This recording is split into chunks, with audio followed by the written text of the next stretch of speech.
ആക്രമണം തുടരും, എപ്പോൾ യുദ്ധം അവസാനിക്കണം എന്ന് ഞങ്ങൾ തീരുമാനിക്കും. IRGCയുടെ തലപ്പത്ത് ഔപചാരികമായി മറ്റൊരാളുണ്ടായിരുന്നു എങ്കിൽ പോലും ആത്യന്തികമായ കമാൻഡ് നൽകിയിരുന്നത് മുജ്തബയാണ്. വലിയ ഒരു നിഗൂഢത ഉറങ്ങുന്ന ഒരു ഭൂതകാലമാണ് അദ്ദേഹത്തിനുള്ളത്. In the name of Mujtaba ആണ് കഴിഞ്ഞ ദിവസം ഇറാൻ നടത്തിയ ആക്രമണങ്ങളെല്ലാം തന്നെ. ഒന്ന് ചത്ത ഒരു ഘടന, ഒരു ക്രമം ചത്ത് ചീഞ്ഞ് വളമായെങ്കിൽ മാത്രമേ മറ്റൊരു ക്രമത്തിന് ഉയരാൻ പറ്റൂ.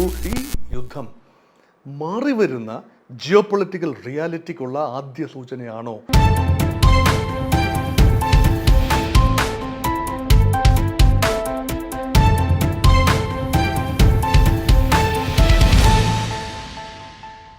ഇറാന് പുതിയൊരു നേതൃത്വം ഉണ്ടായിരിക്കുന്നു. അയത്തുള്ള അലി ഖമനയുടെ മകൻ, രണ്ടാമത്തെ മകൻ മുജ്തബ ഖമനയി അധികാരമേറ്റെടുത്തിരിക്കുന്നു. 56 വയസ്സുള്ള മുജ്തബ വലിയ ഒരു നിഗൂഢത ഉറങ്ങുന്ന ഒരു ഭൂതകാലമാണ് അദ്ദേഹത്തിനുള്ളത്. ആദ്യം അദ്ദേഹം ഒരു പുരോഹിതനാകാൻ ആഗ്രഹിച്ച ഒരാളല്ല. അദ്ദേഹം 30-ാം വയസ്സിലാണ് പൗരോഹിത്യ പഠനം തന്നെ തുടങ്ങിയത്.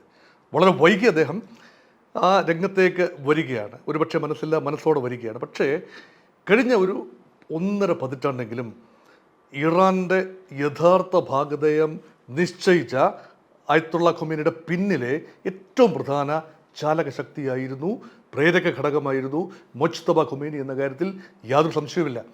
ഇറാൻ്റെ പ്രധാനപ്പെട്ട സംവിധാനം എന്ന് പറയുന്നത് IRGC, Iran revolutionary guard corps.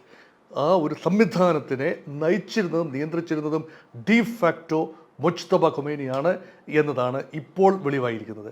അതായത് അവർക്ക് കൂടി സ്വീകാര്യമായ, അതായത് ഇറാൻ്റെ സമ്പദ് വ്യവസ്ഥ, ഇറാൻ്റെ രാഷ്ട്രീയ ഘടന, മതഘടനകളെല്ലാം സംയോജിക്കുന്ന ഒരു വിശാല സംവിധാനമാണ് IRGC. IRGCയുടെ തലപ്പത്ത് ഔപചാരികമായി മറ്റൊരാളുണ്ടായിരുന്നു എങ്കിൽ പോലും ആത്യന്തികമായ കമാൻഡ് നൽകിയിരുന്നത് മുജ്തബയാണ്. ഇപ്പോൾ അത് നിഴലിൽ നിന്നും വെള്ളി വെളിച്ചത്തിലേക്ക് മുജ്തബ എത്തുന്നു. അപ്പോഴും ദുരൂഹതകൾ ബാക്കിയാണ്. 88 അംഗ കൗൺസിലാണ് മുജ്തബയെ തിരഞ്ഞെടുത്തിരിക്കുന്നത്. ആ കൗൺസിൽ എവിടെ സമ്മേളിച്ചു, എങ്ങനെ സമ്മേളിച്ചു, ഒരുമിച്ച് വന്നോ അതോ ഓൺലൈനായിരുന്നോ, കാര്യമായ വിവരങ്ങളില്ല. കാരണം അമേരിക്കൻ ആക്രമണം ഏത് നിമിഷവും, ഏത് സമ്മേളനം ഫിസിക്കലി കൂടിയാലും അമേരിക്കൻ ആക്രമണം നടക്കുമെന്ന സാഹചര്യത്തിൽ സാഹസികമായി ഒരുപക്ഷെ ഇറാൻ ഉള്ളിൽ തീരുമാനങ്ങൾ എടുത്തു. ഒരിക്കലും ഈ പൗരോഹിത്യ ഘടനകൾ അച്ഛൻ മകനിലേക്ക്, അപ്പൻ പിതാവ് പുത്രനിലേക്ക് എന്ന രീതിയിലല്ല മാറേണ്ടത്. പരമാധികാരം അങ്ങനെയല്ല കൈമാറേണ്ടത്. പരമോന്നത നേതാവിൻ്റെ തസ്തികയും അങ്ങനെയല്ല. അങ്ങനെയെങ്കിൽ എങ്ങനെ ന്യായീകരിക്കും എന്ന ന്യായമായ ചോദ്യമുണ്ട്. പക്ഷേ ഒരു പ്രത്യേക സാഹചര്യത്തിൽ IRGCയെ, സൈന്യം ഉൾപ്പെടെ കമാൻഡുകൾ സ്വീകരിക്കാൻ ഇനി ഉള്ളത് അയത്തുള്ള മുജ്തബ ഖൊമേനിയാണ്. കാരണം one man give the command. Iran സംവിധാനം അനുസരിച്ച് പ്രസിഡന്റ് അല്ല സർവ്വസൈന്യാധിപൻ. പ്രസിഡന്റിൽ നിന്നോ മറ്റേതെങ്കിലും ഘടകത്തിൽ നിന്നോ അല്ല, മറിച്ച് ആരാണോ പരമാധ്യക്ഷൻ, പരമോന്നത മത നേതാവ്, രാഷ്ട്രീയ ഘടനകളുടെ കൂടി സൈന്യത്തിൻ്റെ കൂടി തലപ്പത്താണ്. ഒരു രീതിയിൽ പറഞ്ഞാൽ ചൈനീസ് പ്രസിഡന്റ് ത്രിതല പവേഴ്സാണ് സംയോജിക്കുന്നത്. He is the executive president of China, he is the chairman of the Central Military Commission and also he is the General Secretary of the Communist Party. ഒറ്റ വ്യക്തിയിലാണ് അധികാരം. പക്ഷേ അദ്ദേഹം പ്രസിഡന്റ് കൂടിയാണ്. ഇവിടെ പ്രസിഡന്റ് അല്ല, അത് വേറൊരു പ്രസിഡന്റുണ്ട്, നാമമാത്ര അധികാരങ്ങളുള്ള എന്നാലൊരു മുഖമുള്ള മസൂദ് പെസഷ്കിയാൻ. അപ്പം അങ്ങനെ വരുമ്പോൾ ഇറാൻ്റെ ഘടനകൾ അതുപോലെ തന്നെ നിൽക്കുന്നു. കാര്യമായ മാറ്റം ഉണ്ടായിട്ടില്ല. അയത്തുള്ള അലി ഖൊമേനി കാലയവനിക്കുള്ളിൽ മറഞ്ഞിരിക്കുന്നു. പക്ഷേ അദ്ദേഹം തുടങ്ങി വെച്ച, അല്ലെങ്കിൽ അദ്ദേഹത്തിൻ്റെ കാലത്ത് മുന്നോട്ട് പോയ സംവിധാനം തകർക്കുക എന്ന അമേരിക്കൻ ലക്ഷ്യം പൂർത്തീകരിച്ചിട്ടില്ല എന്ന് കാണാം. ഈ പശ്ചാത്തലത്തിലാണ് in the name of Mujtaba ആണ് കഴിഞ്ഞ ദിവസം ഇറാൻ നടത്തിയ ആക്രമണങ്ങളെല്ലാം തന്നെ.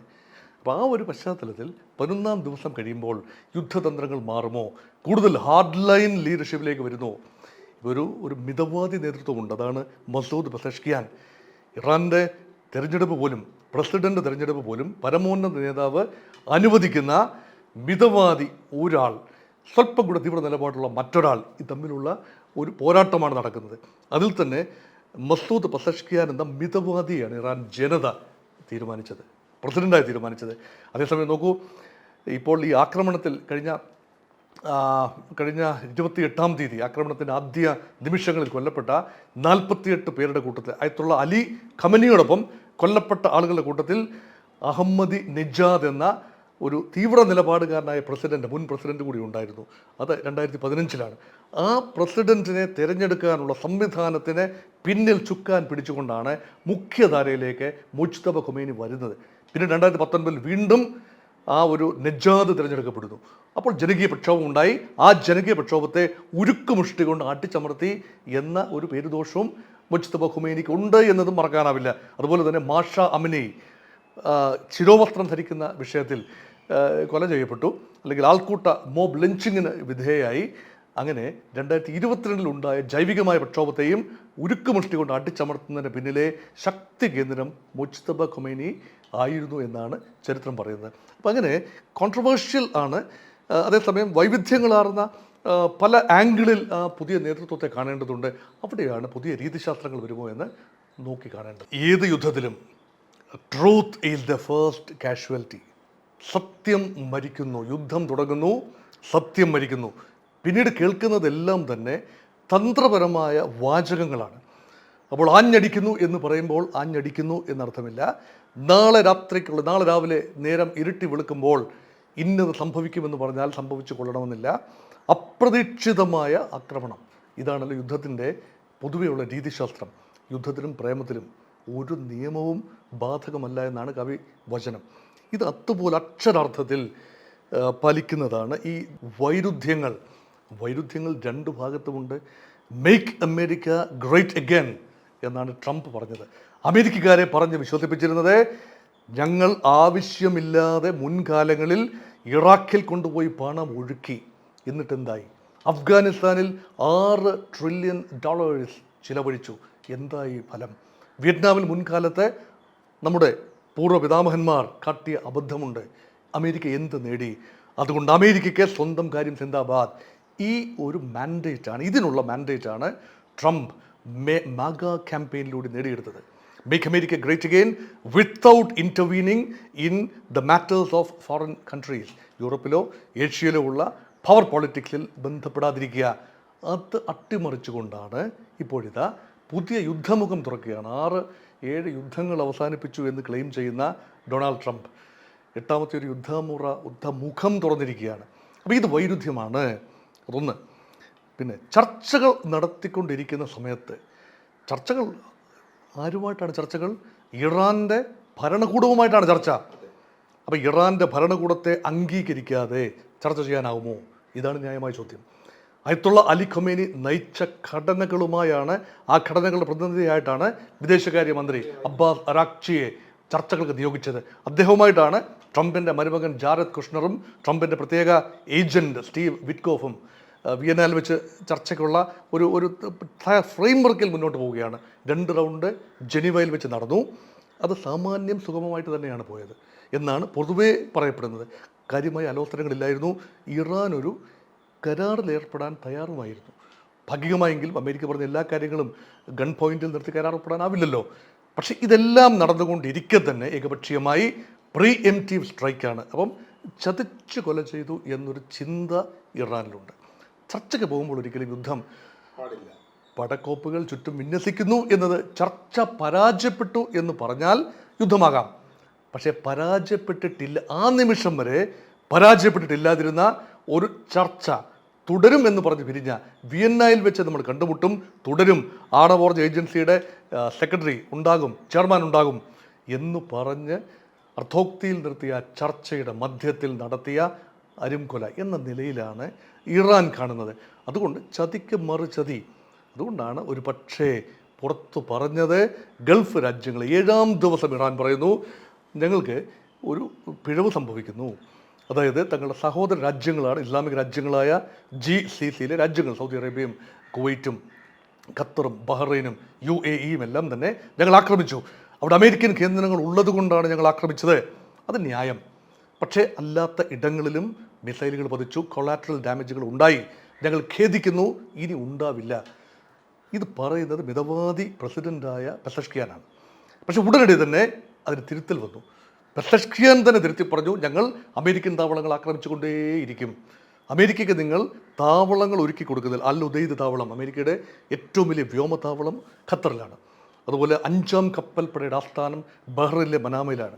ഇതെല്ലാം നിലനിൽക്കെ ഞങ്ങൾ ആക്രമിച്ചുകൊണ്ടേ ഇരിക്കും എന്ന് തിരുത്തി പറയേണ്ടി വന്നു പെസഷ്കിയാൻ. കാരണം ഒരു ഹാർഡ് ലൈൻ ലീഡർഷിപ്പ്, അത് മുജ്തബ ഖൊമേനിയൊക്കെ തന്നെ നയിക്കുന്ന ഹാർഡ് ലൈൻ ലീഡർഷിപ്പിൻ്റെ കയ്യിലാണ് യഥാർത്ഥ നിയന്ത്രണം.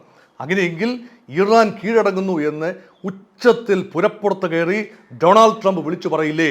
അത് പറയുകയും ചെയ്തു അദ്ദേഹം, ഭാഗികമായി പറയുകയും ചെയ്തു. അപകടം മനസ്സിലാക്കി ഇറാൻ രീതിശാസ്ത്രം മാറ്റിപ്പിടിച്ചു. തങ്ങൾ മുൻപത്തേതുപോലെ തന്നെ ആക്രമണം തുടരും.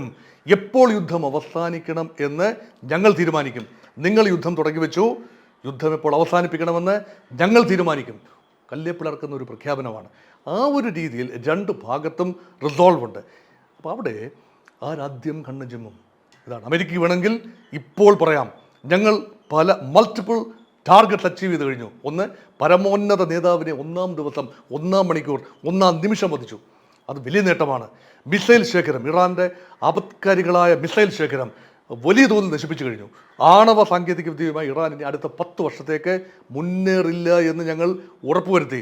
ഞങ്ങൾ ഈ 2025 ഇസ്ഫഹാനിലും നഥാൻസിലും ഫർദോയിലും ഉള്ള ആണവ നിലയങ്ങൾ തച്ചു തകർത്തു. ഇപ്പോൾ നഥാൻസ് ഞങ്ങൾ വീണ്ടും ആക്രമണം നടത്തി. ഇനി ഇറാൻ ആണവ പദ്ധതിയുമായി മുന്നോട്ട് പോകാനാവില്ല. അതുകൊണ്ട് ഇറാൻ ഒരു വിപത്തല്ല. ഞങ്ങൾ ഇതാ സേനകളെ പിൻവലിച്ചിരിക്കുന്നു, ഞങ്ങൾ വിജയിച്ചിരിക്കുന്നു. ഇത് പറയാം, ഇറാനും പറയാം, ഞങ്ങൾ വിജയിച്ചിരിക്കുന്നു, പൂർണ്ണമായി ഞങ്ങളുടെ ഭരണത്തെ മാറ്റുമെന്ന് പറഞ്ഞുകൊണ്ട് ഇറങ്ങി പുറപ്പെട്ടവർ ഞങ്ങൾ ഇപ്പോഴും ഫേംലി എൻട്രൻസ്ഡ് ആണ്. ഞങ്ങളുടെ പരമോന്നത നേതാവ് വധിക്കപ്പെട്ടു, പക്ഷേ ഞങ്ങളുടെ സംവിധാനം ഇൻടാക്റ്റ് ആണ്. നാശനഷ്ടങ്ങൾ ഞങ്ങൾ ഏതാനും വർഷങ്ങൾക്കുള്ളിൽ പരിഹരിക്കും. രണ്ട് കൂട്ടരും വിജയം അവകാശപ്പെട്ട് ആർക്കും മുഖം നഷ്ടപ്പെടാതെ പിന്മാറാനുള്ള അന്തരീക്ഷം ഇപ്പോഴും ഉണ്ട് എന്നതാണ് എൻ്റെ ചിന്ത, എൻ്റെ പക്ഷം അതാണ്. ഇവിടെ ഒരു വിജയ്, ഞാൻ തുടക്കത്തിൽ തന്നെ പറഞ്ഞു, ഒരു യുദ്ധത്തിൽ, ആധുനിക യുദ്ധങ്ങളിൽ പൂർണ്ണ വിജയ് ഉണ്ടാവില്ല. അർത്ഥവിജയം ക്ലെയിം ചെയ്യും, അത് പൂർണ്ണ വിജയമായി ആഘോഷിക്കും. ഇതൊരു രീതിശാസ്ത്രമാണ്. അതുകൊണ്ടാണ് പറയുന്നത് സമാധാനത്തിന് ഇനിയും വഴികളുണ്ട്. ഇറാനും പറയാം, ഞങ്ങൾ ഇനി ആക്രമണം നിർത്തിയിരിക്കുന്നു. രണ്ട് കൂട്ടരും ഒരു ചർച്ചയിലൂടെ അല്ല ആയിരിക്കും. One fine morning they can stop the war at this rate. രണ്ട് കൂട്ടർക്കും ഒരുപോലെ വിജയം ആഘോഷിക്കാവുന്ന ഗോൾഡൻ അവേഴ്സാണ് ഈ 11-ാം ദിവസം. പക്ഷേ അവിടെ വിവേകം എന്നൊരു കാര്യമുണ്ട്. അന്താരാഷ്ട്ര നയതന്ത്രത്തിലെ വിവേകം, വകതിരിവ്.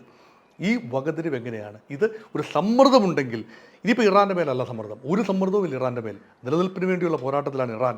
സമ്മർദ്ദം പൂർണ്ണമായി അമേരിക്കയ്ക്കും ഇസ്രായേലിനും മേലാണ്. കാരണം ലോക വിപണികളിൽ തീ പിടിക്കുകയാണ് എണ്ണവില. അവശ്യ സാധനങ്ങൾക്ക് വിലവർധന ഉണ്ടാകുമ്പോൾ മിക്ക കാര്യങ്ങളും ഇറക്കുമതി ചെയ്യുന്ന നെറ്റ് ഇമ്പോർട്ടറായ അമേരിക്കയെ സംബന്ധിച്ചിടത്തോളം അമേരിക്കൻ ജനജീവിതം ദുസ്സഹമാകും.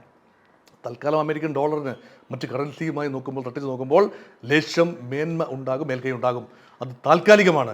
Oil shock is going to haunt United States for a long time. ലോകം ആഗോള മാന്ദ്യത്തിലേക്ക് പോവുകയാണെങ്കിൽ ആഗോളവൽക്കരണത്തിൽ ഏറ്റവും അധികം മാന്ദ്യം ബാധിക്കുന്നത് ആരെയാണ്? ലീഡിംഗ് പവറിനെയാണ് ആദ്യം മാന്ദ്യം ബാധിക്കുന്നത്. 2008-9 നമ്മളത് കണ്ടതാണ്. ആഗോള സാമ്പത്തിക മാന്ദ്യത്തിൽ അമേരിക്കയും യൂറോപ്യൻ രാജ്യങ്ങളുമാണ് തകർന്നടിച്ചത്. ഇന്ത്യ ഉൾപ്പെടെ രാജ്യങ്ങൾക്ക് പിടിച്ചു നിൽക്കാൻ പറ്റി. ഇന്ത്യ ഏറ്റവും അധികം വളർച്ചാ നിരക്ക് രേഖപ്പെടുത്തിയതും 8.7% വളർച്ചാ നിരക്ക്, റെക്കോർഡ് ഗ്രോത്താണ് ആ വർഷം. അതുകൊണ്ട് ഒന്ന് ചത്ത്, ഒരു ഘടന, ഒരു ക്രമം ചത്ത് ചീഞ്ഞ് വളമായെങ്കിൽ മാത്രമേ മറ്റൊരു ക്രമത്തിന് ഉയരാൻ പറ്റൂ എന്ന ഒരു ആത്യന്തിക സത്യവും ഇതോടൊപ്പം ചേർത്ത് കാണേണ്ടതുണ്ട്. അതുകൊണ്ട് ഈ യുദ്ധം മാറിവരുന്ന ജിയോ പൊളിറ്റിക്കൽ റിയാലിറ്റിക്കുള്ള ആദ്യ സൂചനയാണോ? ലോകക്രമത്തിൻ്റെ ഒരു പുനർവിചിന്തനം. ലോകമഹായുദ്ധം എന്നതൊന്നും എൻ്റെ മനസ്സിലില്ല. പക്ഷേ പുതിയൊരു ലോകക്രമം ഇനി അങ്ങനെ കയ്യറോരി അമേരിക്ക അങ്ങനെ വിട്ടാൽ പറ്റില്ല. ഡോളറിന് ബദലായി മറ്റ് ഓൾട്ടർനേറ്റീവ്, ഡോളറിനെ വെച്ചുകൊണ്ട്, എണ്ണ വെച്ചുകൊണ്ട് വിലപേശാനുള്ള അന്തരീക്ഷം ഒഴിവാക്കിക്കൊണ്ട് ലോകം മറ്റൊരു രീതിയിൽ ചിന്തിച്ചു കൂടായികയില്ല.